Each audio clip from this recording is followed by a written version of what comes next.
साथियों नमस्कार। रीनीट 26 यानी जो कल 21 जून को बिल्कुल सफलतापूर्वक एनटीए के द्वारा करवा दिया गया है। और जो जैसे ही पेपर संपन्न होने के बाद कुछ ही टाइम बाद स्टूडेंट्स के द्वारा अपने पेपर को आंसर की द्वारा मैच करने के बाद स्कोर कैलकुलेट करने के बाद अब केवल एक ही मन में जिज्ञासा आ रही है कि गवर्नमेंट मेडिकल कॉलेज की सीट की कट ऑफ क्या रहने वाली है, ऑल इंडिया कोटे से और स्टेट कोटे से। तो ये तमाम चीजों के स्टूडेंट को जानने की कोशिश है। बट बहुत जल्दी से कट ऑफ यानी जो हाथों-हाथ कल ही बता देना बहुत मुश्किल था, क्योंकि स्टूडेंट के बहुत सारे डाटा कलेक्शन के बाद और बहुत सारे स्टूडेंट से बातचीत और नंबर का मास लेवल पे कैलकुलेशन करने के बाद कट ऑफ बताना पॉसिबल है। नहीं तो एकदम से बताना कोई संभव वाली बात नहीं है। Expected cut off government medical college के लिए क्या रहेगी, डिफरेंट डिफरेंट कैटेगरीज के लिए क्या रहेगी, तो ये बहुत सारे फैक्टर्स पे डिपेंड करता है। सबसे पहले इस बात की हम लोग बात करें कि पेपर का लेवल इस बार कैसा था। सबसे इंपॉर्टेंट फैक्टर है कट ऑफ डिसाइड करने के लिए जो था पेपर का लेवल। पेपर के लेवल की हम लोग बात करें जो 3 मई 26 को जो पेपर हुआ था, उस पेपर का लेवल थोड़ा सा मतलब अपन कह सकते इजियर साइड था। और जो अब 21 जून को कल पेपर हुआ था उसका लेवल कहीं ना कहीं 2025 के पेपर के लेवल से मैच कर रहा था। तो ये अपन कह सकते हैं कि पेपर थोड़ा सा तो टफ था, बिल्कुल था टफ। जो 2025 के पेपर की बिल्कुल एज ए रेप्लिका अपन कह सकते हैं। इस पेपर में सबसे इंपॉर्टेंट चीज ये थी कि जो बायोलॉजी का पेपर था वो बहुत ही आसान था, बहुत इजी कह सकते हैं। क्योंकि जो मिनिमम स्टूडेंट सेलेक्ट होने वाला है लास्ट गवर्नमेंट मेडिकल कॉलेज की सीट पे जो स्टूडेंट सेलेक्ट हो रहा है उसके भी कम से कम अगर इस पेपर में बायोलॉजी की बात करें स्पेशली तो 340 प्लस स्कोर एटलीस्ट बायोलॉजी के अंदर आ रहे हैं।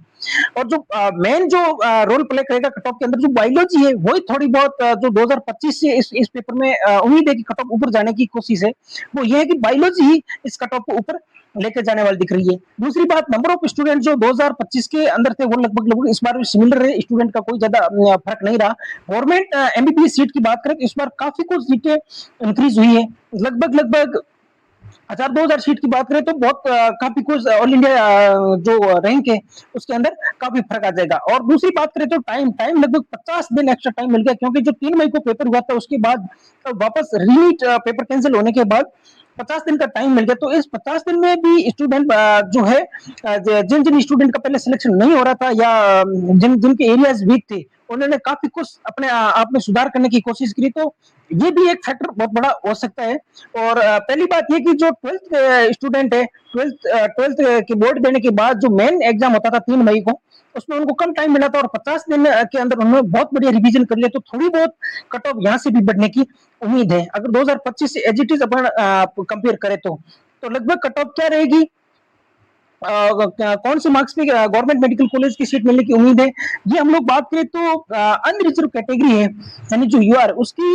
लगभग लगभग एनालिसिस के बाद ये भी बात पता चली कि जो 555 यानी 555 प्लस माइनस 5 नंबर तक की कट ऑफ जो अनरिजर्व कैटेगरी उसके लिए रह सकती है। तो अगर एक सिंपल कैलकुलेशन की बात करें तो बायोलॉजी में 340 प्लस स्कोर ला सकते हैं। दूसरी बात, केमिस्ट्री का जो पेपर था वो कहीं ना कहीं थोड़ा सा 2025 के कंपेयर में थोड़ा सा पेपर लेंथी की तरफ चला गया था।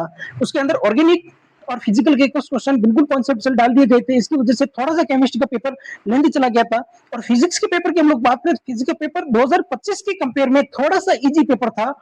और ये थोड़ा सा इजी पेपर था और स्टूडेंट के मन में कहीं ना कहीं ये भी माइंड सेट था कि टफ क्वेश्चन आएंगे उनको छोड़ना होता है। जो अगर 2025 की एजिटीज हम लोग बात करें, 2025 में स्टूडेंट के माइंडसेट ये नहीं था, उनको हर एक क्वेश्चन करना था, उसकी वजह से कहीं ना कहीं वो मात खा गए थे। और 2026 में जस्ट इसका अपोजिट हो गया था, स्टूडेंट पहले से मेंटली प्रिपेयर थे और जब रीनीट का नाम आ गया तो ये पहले से क्लियर था कि पेपर का स्टैंडर्ड थोड़ा सा अच्छा आएगा। उसकी वजह से ये थोड़ी सी कट ऑफ ऊपर जा रही है।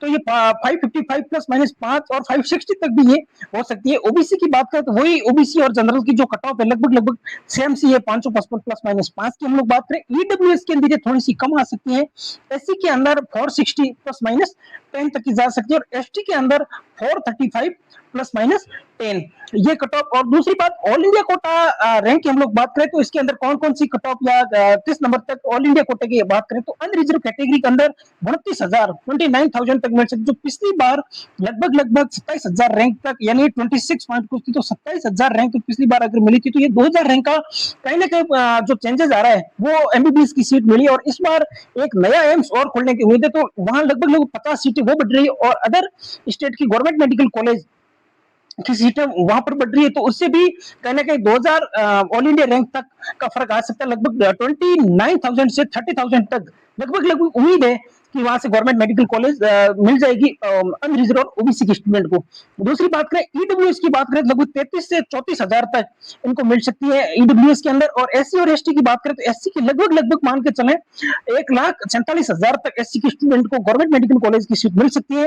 और एसटी की बात करें तो लगभग 1,70,000 तक की अगर ऑल इंडिया कोटे के अंदर रैंक है तो उनको भी गवर्नमेंट मेडिकल कॉलेज की सीट यहाँ से मिल सकती है। सबसे इंपॉर्टेंट बात है कि जो कुछ सीटें मेडिकल कॉलेजेस के अंदर इंक्रीज हुई है, कुछ नए मेडिकल कॉलेज खुले, एक एम्स भी बनने की उम्मीद है, तो इसकी वजह से 2 से 3 हजार रैंक जो ओबीसी और जनरल के अंदर बढ़ गई। बाकी जो कैटेगरीज है उनकी भी कट ऑफ यहाँ पर कहीं ना कहीं थोड़ी बहुत गवर्नमेंट मेडिकल कॉलेज सीटें बढ़ने से थोड़ी सी अपर साइड की ओर देखने को मिल सकती है। उम्मीद है कि ये कट ऑफ का एनालिसिस आपको समझ में आ गया। बाकी जितनी भी जो अपन बात करें आयुष, बीडीएस और वेटनरी जैसी काउंसलिंग और उनसे ऑल इंडिया कोटे तक क्या एक्सपेक्टेड कट ऑफ रह सकती है, तो वो भी हम जल्दी इस चैनल पे वीडियो लाएंगे। आप ऐसे इंफॉर्मेटिव वीडियोस के लिए मेरे चैनल को जरूर सब्सक्राइब करें, सपोर्ट करें। Thank you.